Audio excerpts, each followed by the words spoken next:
Are you all comfortably seated?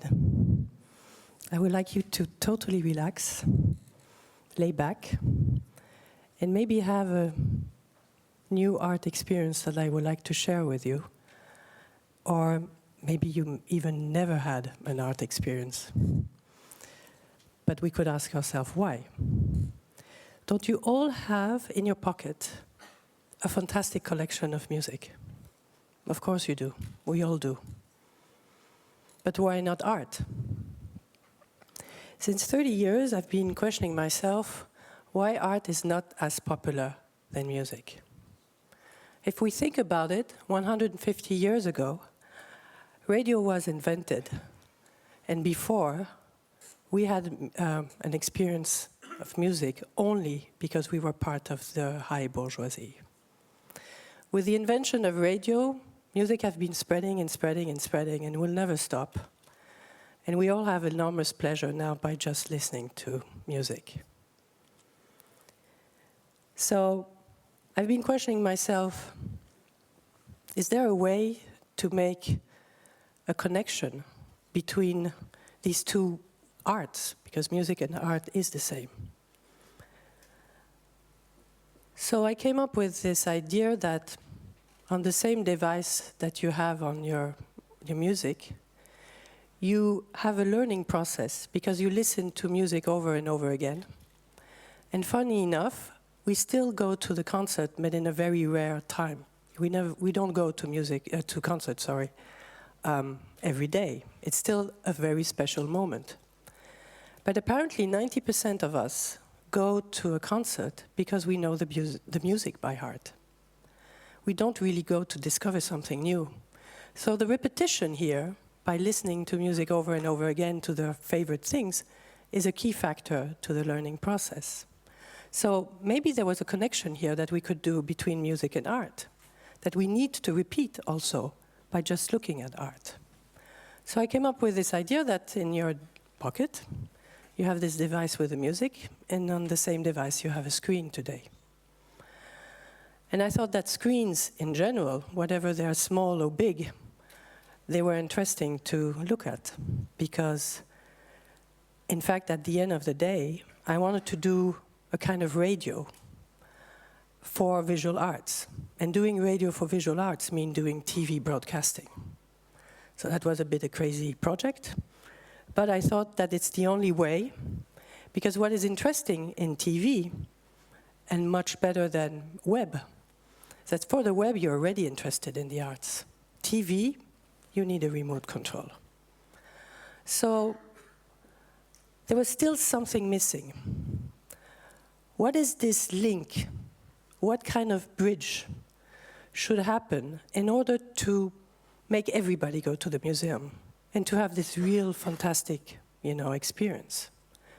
And I need to find this bridge, and I found two reasons maybe to explain the distance. And I realized that art specialists, professionals like me, we have this tendency of explaining art, and we explain it too quickly. And the second reason is that we reproduce art in a very special way, and maybe that was also the reason. So let's have a look. If I show you art like this, would this make you like art? Not really, no? So what about this?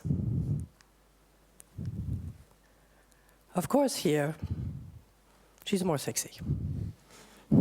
But at the end of the day, if I go from one to another, this is the way we show art in books or in documentaries. Basically like mug shots. Why? Because we don't want to show any emotions.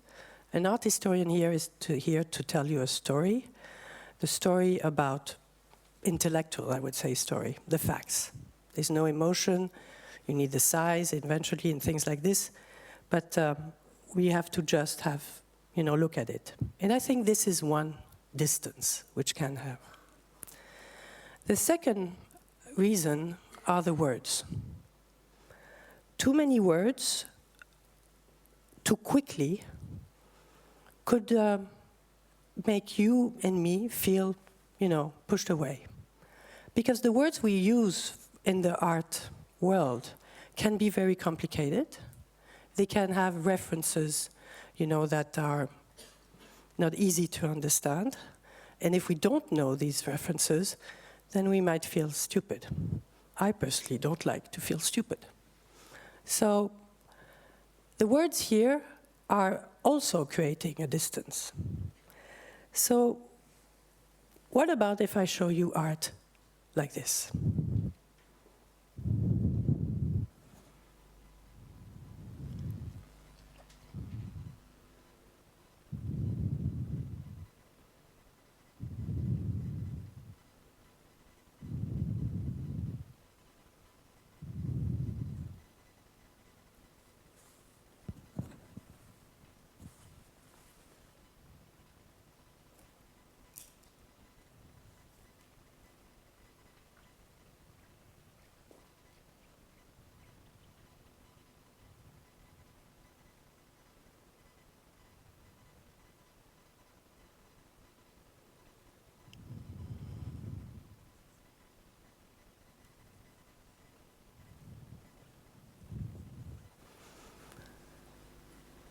You see here what is nice with this experience, I think, is that Nefertiti, because that's her name, a 3,300-year-old queen from Egypt, what I think here is that she becomes contemporary.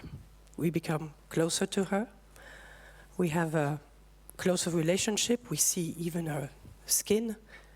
And I think this is exactly, where we can be more close. Now, this is a film which I do in collaboration with artists or art historians and filmmakers.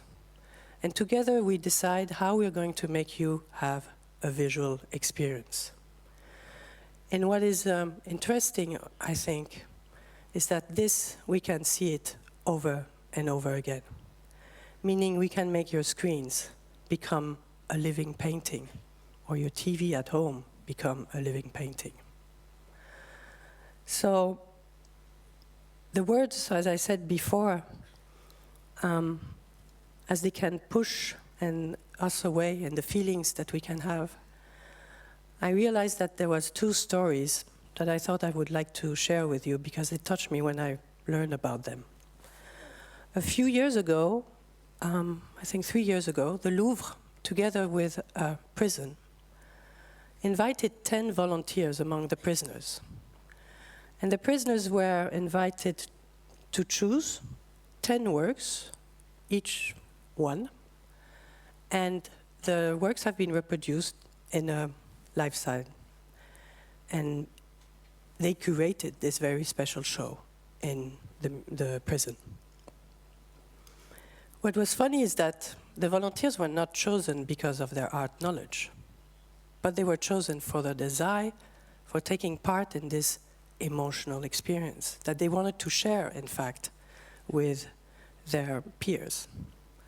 And when we asked them why did they choose that specific painting, they all mentioned the fact that at the end of the day, it was a kind of metaphor of their condition of life. So they were talking only about their feelings. Another story happened about 10 years ago in Great Britain, where they wanted to find out if art has an influence, if and how, on patient in a hospital. And they realized they just did put, I think, just a poster in a pre-operation room and asked the patient, just to look or not look or whatever. They wanted to ask afterwards what would happen. And the next patient did not have the poster. And this patient, of course, expressed all the fears that she had in this pre-operation room, while the other one said, I loved looking at this painting, and I went into the room with this painting in my eyes, which made me totally relax. I think we can even imagine how the doctor felt So these two stories, they tell us what? That art first needs to be met, so to say. We need just a first connection. That we don't need words at the beginning, and that at the end of the day, yeah, we don't need words, we don't need, sorry about that. And that the bridge I was telling at the beginning is in fact, I would call that pleasure. This pleasure that we have with music, because you have your collection of music, can you claim being musicologist? But the pleasure that we have with art is in fact for me the key thing, the bridge. Because if you have pleasure looking at Nefertiti, you will have even more pleasure by looking at her, because you will know how to look at her, and you will feel closer to her. So, are you ready to see a little bit more?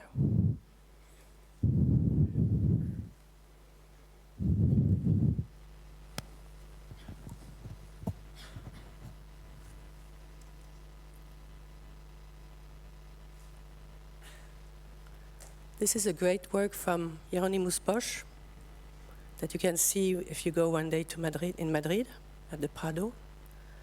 And as you see, it's a triptych, and you never see it closed. So that was one way to show it, by opening the two parts. And then we go into the details. That becomes that your screen or your TV at home becomes a living painting, and you can just enjoy. And again, the repetition is wonderful in this key. For this one,